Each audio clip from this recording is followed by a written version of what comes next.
오늘 본문이 바로 그런 기다림에 대한 부분인데 우리 30장 18절 말씀 다시 한번 같이 한번 합독해서 읽어봅시다. 같이 읽겠습니다. 시작. 그러나 여호와께서 기다리시나니 이는 너희에게 은혜를 베풀려 하심이요 일어나시리니 이는 너희를 긍휼히 여기려 하심이라. 대저 여호와는 정의의 하나님이심이라. 그를 기다리는 자마다 복이 있도다. 아멘. 여기서 이 30장 18절을 보면 두 개의 기다림이 나옵니다. 첫 번째 노란 기다림, 이 기다림은 하나님께서 우리를 기다리신다는 것입니다. 자, 그렇다면 하나님의 기다림은 무엇일까? 자, 이 보통 하나님께서 우리에게 은혜를 주시기 위한 기다림, 또 어느 정도 하나님께서 그 계획하신 가운데 하나님의 때가 차고 끝까지 우리가 순종의 열매를 맺으며 나아갈 때는 하나님의 그런 능력과 은혜를 받는 그런 하나님의 때를 기다리는 것입니다. 자, 그렇다면 이 하나님의 사람들을 하나님께서는 뭔가 기다리고 계신다는 것인데 좀 다른 구절도 한번 찾아볼게요. 어떤 기다림인지 우리 이사야서 28장 5절에서 6절 부분 한번 우리 PPT 좀 넘겨주세요. 자, 5절에서 6절 그 뒤에 7, 8절까지 한번 같이 한번 합독해서 읽어봅시다. 시작. 그날에 만군의 여호와께서 자기 백성의 남은 자에게 영화로운 면류관이 되시며 아름다운 화관이 되실 것이라. 재판석에 앉은 자에게는 판결하는 영이 되시며 성문에서 싸움을 물리치는 자에게는 힘이 되시리로다. 그리하여도 이들은 포도주로 말미암아 옆걸음치며 독주로 말미암아 비틀거리며 제사장과 선지자도 독주로 말미암아 옆걸음치며 포도주에 빠지며 독주로 말미암아 비틀거리며 환상을 잘못 풀며 재판할 때 실수하나니 못 토한 것 더러운 것이 가득하고 깨끗한 곳이 없도다. 이게 그 이사야 시대의 그 시대상을 말하는데 5절 6절 부분 한번 거꾸로 넘겨주세요. 자, 이 그날 하나님께서 우리가 기다리고 하나님의 때가 이르러서 하나님과 딱 그 컨택하는 날, 자, 백성의 남은 자에게 끝까지 믿음을 지킨 자에게 면류관이 되신다 그러는데 이 아름다운 화관, 머리에 얹혀지는 그런 장식품들을 말합니다. 자, 그때는 어떠냐면 하나님의 뜻은 재판 속에 안전한 자에게는 이 판결하는 영이 돼서 올바로 재판하게 하시고 성문에서 싸우는 자에게는 힘이 되시고 우리의 그 스폰서가 된다는 겁니다. 자, 그런데 7절 8절 한번 넘겨주세요. 지금 사람들의 현상은 어떠냐면 그리하여도 하나님께서 지금 은혜를 주시려고 기다리고 주의 백성들에게 하나님이 스폰서가 돼서 계속해서 지원을 해주시려고 그러는데 그리하여도 이들의 삶은 어떠냐면 포도주로 말미암아 옆걸음치며 독주로 말미암아 비틀거리며 심지어 제사장과 선지자까지도 독주, 포도주에 빠져 있습니다. 환상을 잘못 풀고 재판할 때 실수하는 상황. 이 녹색 글자를 보니까 모든 상에 토한 것 더러운 것이 가득하고 깨끗한 것이 없도다.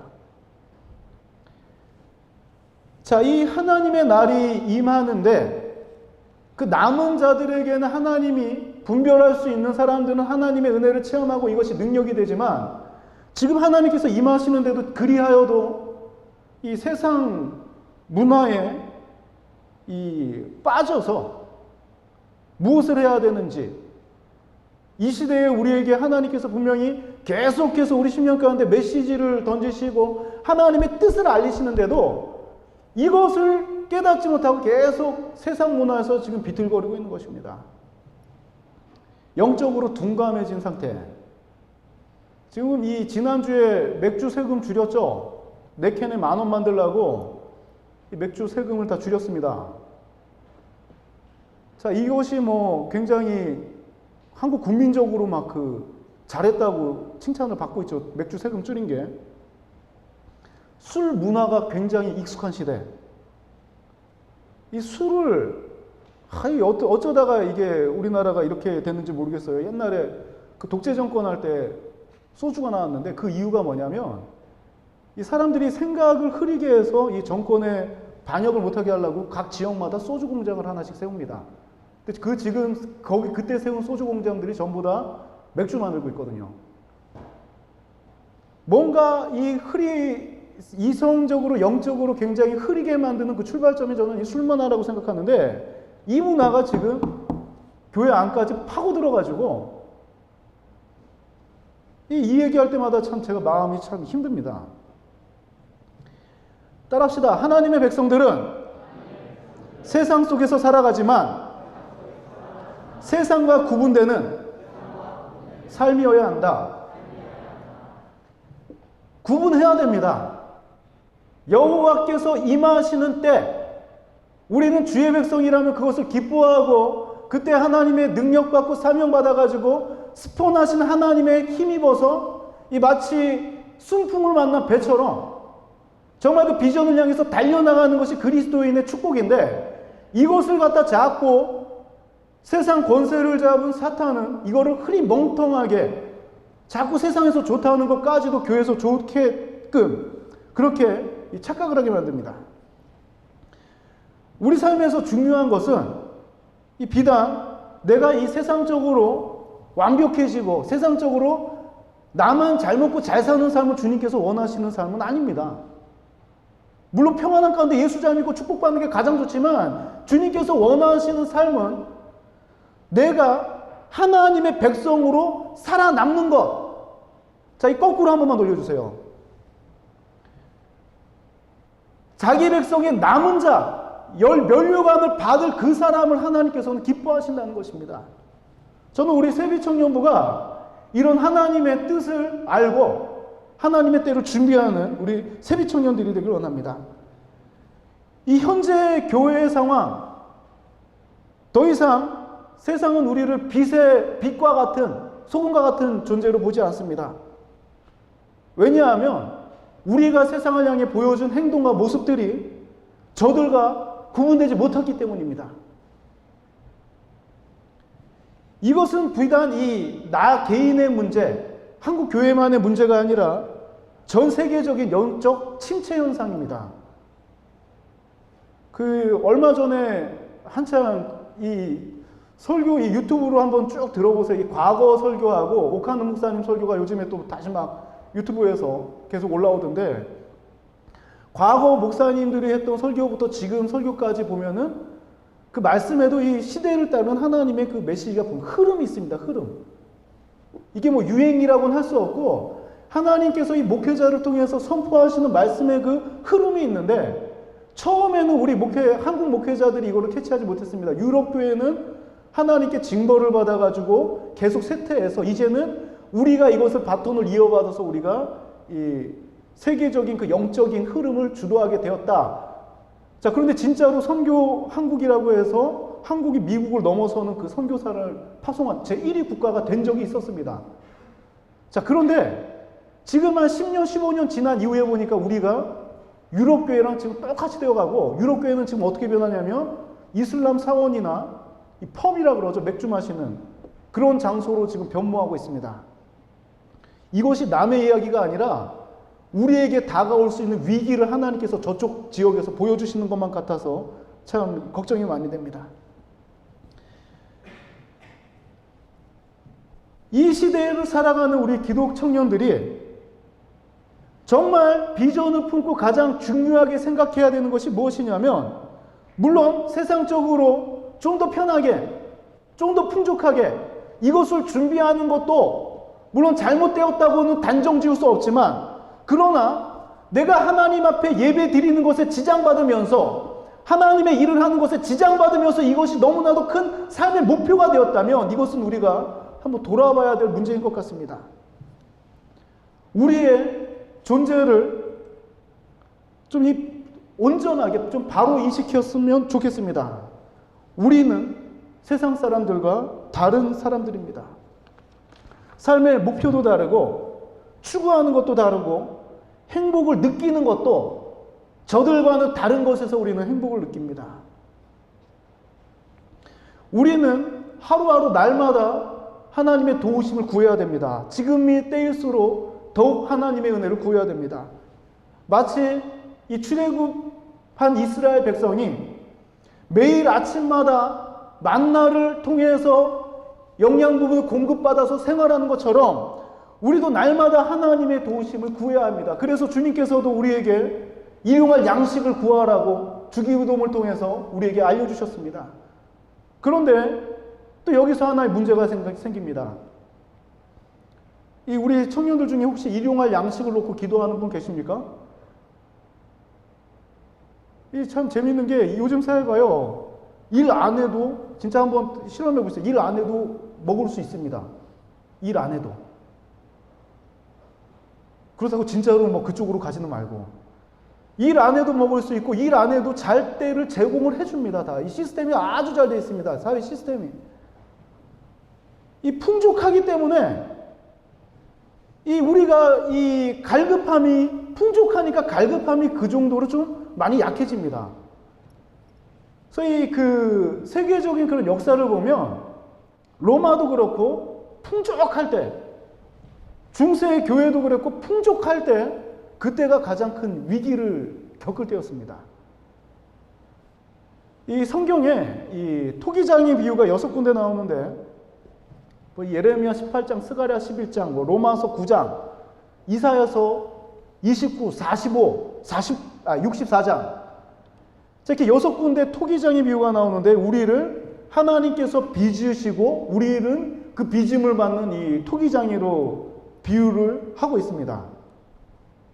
근데 제가 예전에 시흥의 신천이라는 곳에서 잠깐 컴퓨터 학원 강사를 한 적이 있는데, 그 옆에 어떤 도예과 교수라고 들었어요. 그 교수가 연구실처럼 가마터도 있고 막 도자기 만드는 데가 있어서 가끔 거기를 참 재미있게 생겨서 구경하러 갔습니다. 또 설명도 잘해주고 그 사람이. 근데 이 사람이 토기 하나, 이 도예품 하나를 만드는 걸 보니까 혼신을 다합니다. 흙도 저는 그냥 아무 흙이나 써도 되는 줄 알았는데, 그때 들은 얘기가 자토라는 흙이 있더라고요. 요것을 또 그 특정 지역에 가서 자기가 원하는 흙을 이렇게 골라옵니다. 이 흙을, 그 지역을 먼 거리를 직접 자기가 싣고 와가지고 그 흙을 갖다 고르고 골라서 또 정성스럽게 빚고 이 조각을 내가지고 이 가마에 굽는데, 이 유약을 한 번 바르는 것도 아니고 바르고 굽고 바르고 굽고 이거를 몇 차례 반복해서 한 3일 정도 걸려야지 이 초안작, 처음에 완성작이 나온다고 합니다. 자, 이렇게 이 고려청자 같은 경우, 이 사람 설명 들었습니다. 고려청자 같은 경우 이 가마불도 1300도 이상으로 이것을 구워내야 되는데, 이 온도를 만들려면은 이 가마에다가 3일 동안 계속해서 장작을 넣어줘야지 3일 뒤에 이게 1300도까지 가마가 올라간다고 합니다. 자, 이런 과정을 거쳐서 하나의 이 청자가 되었건 조선 백자가 되었건 이 작품이 완성되었을 때, 자, 제가 보기에는 이 사람이 만든 게, 이 교수가 하니까 되게 멋있어 보이는데, 그 가마에서 이걸 꺼내가지고 전부 다 던져버립니다. 전부 다. 그리고 한 3-4개만 남겨가지고 거기 올려놓습니다. 자, 아무리 훌륭해 보이는 작품이라도 이 전문가가 보기에 약간의 흠이 있으면 이거는 작품이 아니고 완벽한 것만 한 2-3개 정도만 올려놓는다는 것입니다. 바로 그리스도인들이, 하나님께서 그렇게 만들어낸 흠없는 작품들이 바로 여러분들입니다. 청자면 청자답게 살아야지. 주인이 어떤 사람인데, 만든 사람이 어떤 분인데, 청자면 청자답게 좀 퀄리티 높은 그런 신앙생활을 하는 게 맞지 않습니까? 그런데 이 청자를 마치 그냥 일반 패스트푸드점에서 한번 주고 버리는 일회용처럼 삶을 살아서는 안 됩니다. 삶의 가치도 자꾸 똑같이 일회용품처럼, 저들이 일회용품이 좋다고 하니까 자꾸 플라스틱이나 종이처럼 청자 같은 존재들이 그런 삶을 추구해서는 안 된다는 것입니다. 다시 본문인 우리 30장 18절로 돌아갑시다. 하나님께서 우리를 기다리시는 것은 어떤 기다림이냐면, 우리들이 청자로 돌아오기를 기다리고 계신다는 것입니다. 그 청자에 무엇을 담기 위해서냐면, 세상에 그런 한 번 쓰고 버릴 것이 아니라 변치 않는 하나님의 은혜, 하나님의 뜻을 담기 위해서 우리들이 청자로 돌아오기를 기다리고 계신다는 것입니다. 이 청자로 사는 것이 쉽지는 않습니다. 이것을 보존해야 되고 귀하게 여기는 삶, 엄청난 수고와 희생이 따르는 삶입니다. 더더군다나 이게 박물관이나 진열장에 있으면 모르는데 혼탁한 세상 속에서 청자로 보존되는 것 자체가 쉽지 않은 세상입니다. 믿음을 지키다가 때로는 상처를 받기도 하고 때로는 수모를 겪기도 합니다. 그러나 하나님께서는 기다리십니다. 어떤 걸 기다리시냐면 혼탁한 세상 속에서 청자로 남은 사람들, 그 사람들을 통해서 하나님께서는 역사하실 것이고 그 사람들을 통해서 하나님께서는 일하실 것입니다. 우리 세비청년부가 청자와도 같은 그런 하나님께서 기다리시는 자들이 되길 원합니다.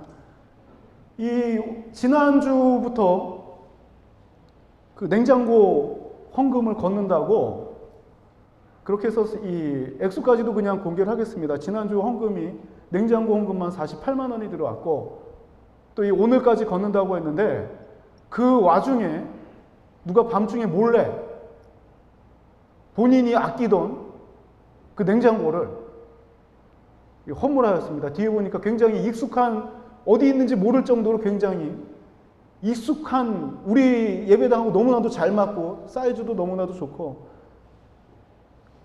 한 사람의 헌신을 통해서 공동체 전체가 이 혜택을 누리고 은혜를 받을 수 있습니다.